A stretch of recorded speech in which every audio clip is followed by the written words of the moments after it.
We're going to be looking at some creatures from Elder Scrolls 4 Shivering Isles, which is the expansion to Elder Scrolls 4 Oblivion. So first up we have one of the new Atronachs, which is called the Flesh Atronach.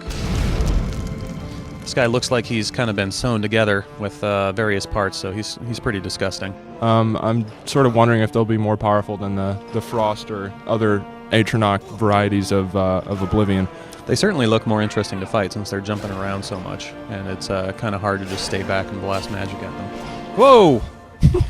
There goes the leg in the air. The old high kick. But yeah, these guys were a real pain in the ass in Oblivion, at least until you got higher level and could slaughter everything. But you mean just the Atronachs in general? Yeah, just like the Frost and other varieties. One of the general advantages this guy has is that he's immune to poison and is somewhat resistant to fire and magic. So what do we have here, Charles?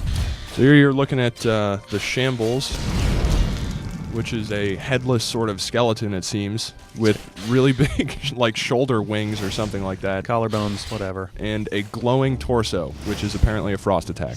Yes.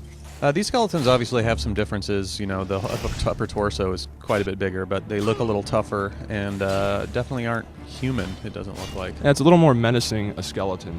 Apparently he's resistant to paralysis and poison, resistant to frost, and can breathe underwater, amazingly. Considering he has no face. Yeah, he doesn't have a head, so I don't know he's going to pull off that water-breathing thing anyway. He has very large collarbones, though. And he does shamble, so that's a good name for him. Yeah, I guess that's appropriate. He looks like a skeleton sort of creature. Here we've got a tree-like enemy known as a Gnarl. They've got a bunch of magic absorption abilities and that sort of thing. Wow, that's nice. Yeah, although that guy didn't really seem to absorb that magic right there very well. He absorbed a lot of it and then died.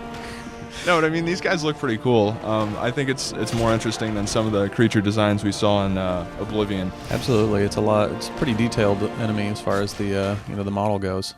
And apparently they grow physically stronger as they take damage, and they'll actually grow in size too. They'll get bigger. Oh, that's pretty cool. But I think these guys drop amber or something like that, which you can use in the game's main city of New Sheoth to sort of create your own armor and weapons. Oh. Which might actually be what they're using there, because that looks kind of amberish. It does look kind of amberish. It does. I just noticed also that thing has some fungus down in the crotch. We should probably get it some itching cream. Next up, we have the bug-like elytra, or elytra, depending on how you want to say it, I guess. These guys are a little hunchback, but they do have some very great powers, such as water walking, which makes them sort of like the Jesus bug. And they got a resistance to poison and weakness to magic, which I guess is to their detriment instead. So they have a once-a-day melee attack that'll damage your health 1 point for 100 seconds. Oh, that doesn't sound pleasant. No, although 1 point really isn't that much. But per second. It depends on how fast you kill them, I guess. If you get up against the really tough ones, then you could be in trouble. But, I mean, it's nice to see these guys in the game, because, again, they look different from a lot of the stuff in Oblivion. And actually, it sort of brings up images of Morrowind more than anything, I think. Yeah, same with the environment also. It's very Morrowind-ish environment. You'll also notice during the video that these guys tend to block a lot, which I guess can be a little frustrating if you are going in melee combat. Yeah, I've actually been fighting these guys in the review build of Shivering Isles, and they put up quite a fight. And last but not least, we have the Grummite.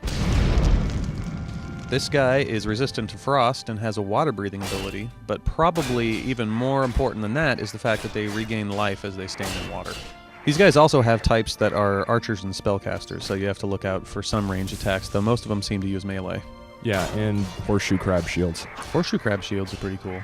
Like every other enemy in the game, they sort of have a number of different levels that they'll appear as you get more powerful. They'll upgrade as well. They like to open their mouths very wide. Apparently. And scream at you. I was fighting these guys a little bit while playing this game, and they're kind of a pain in the ass because they hit you with these status effects that drain your strength or personality. Also, these guys will drop Madness Ore, which you can use to craft some of the new weapons in the game. And the Madness armor sets look really cool because they all have screaming metal faces in them, like the chest piece and the shield, and even the greaves, which go on your upper legs, have little screaming kneecaps on them. So it's worth taking these guys out to try and get some of that ore. Cool. So that was all the creatures we have to show you today from Shivering Isles, the new expansion to Oblivion. What did you think about them, Charles? Well, they definitely look a lot more interesting than like bears and wolves that you were fighting in Cyrodiil. Yeah, some definitely cool designs, and I'm looking forward to playing it. Yeah, can't wait to kill more stuff.